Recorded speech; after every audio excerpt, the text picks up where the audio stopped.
کۆماری ئیسلامی ئێران بە لەبەرچاوگرتنی سەقامگیری کوردستان و بوونی بازارێکی گونجاو لە سلێمانی یەکەمین پێشانگای خۆی هێناوەتە ئەم شارە. تورک غوڵامی بەڕێوبەری پێشانگاکە ئاماژە بۆ دەکات. بازارەکانی کوردستان جێی سەرنجی بازرگانانی ئێرانە، بۆیە دەیانەوێت پەیوەندیەکانیان لە ڕێگەی ئەم پێشانگایانەوە نوێ بکەنەوە. بۆیە 100 کۆمپانیا بە 110 بەرهەمی نێوخۆیی خۆیان نمایش دەکەن. اعتقاد داریم که کالاهایی که در نظام جمهوری لەو باوەڕەداین ئەو کاڵاوشتومەکانەی سیستمی حکوومەتی ئێران بەرهەمی دێنێت کە گرنگی زۆر دەدات بە بەکارهێنەر و بەرهێنانمان لە ئاستێکی باڵادایە و ئەو پێشانگای ئەمڕۆ بەشداریمان تێتا کردووە زیاتر لە 100 کۆمپانیای جیاواز بەشدار بوون.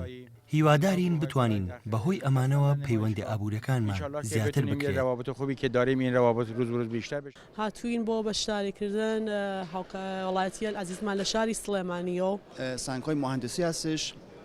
ئەو بەرهەمەی ئێمە هێناومانە بەردێکی تایبەتی ئەندازیاریە لە ناوخۆی ئێران بەرهەم هاتووە و کوالیتیەکی بەرزی هەیە و ئامانجیشمان ناساندنی بەرهەمە ناوخۆیەکانە.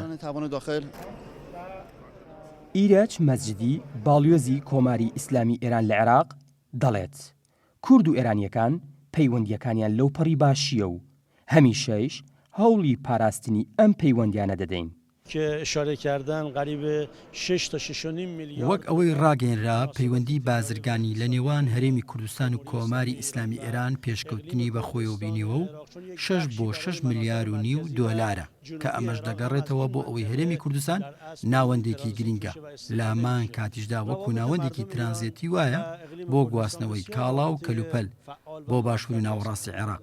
لەلایەکی تریشەوە هەردووگەل پەیوەندێکی بەهێزیان لە نێواندا هەیە واتە گەلی کۆماری ئیسلامی ئێران و گەلی هەرێمی کوردستان کە ئەمەشە بۆتە هۆی گەشەپێدانی بواری بازرگانی لە نێوان هەردوو لایەندا.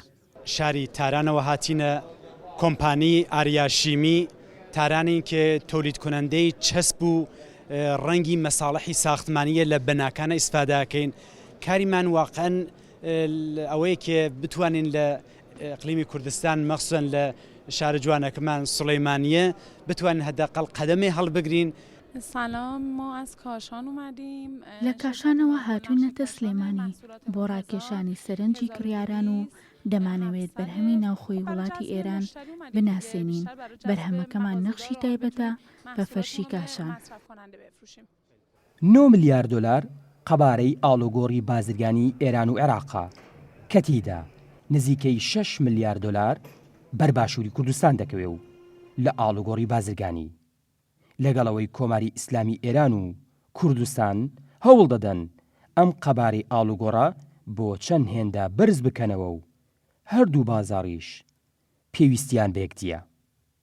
ئاوار عەلیگری کوردستان، سلێمانی.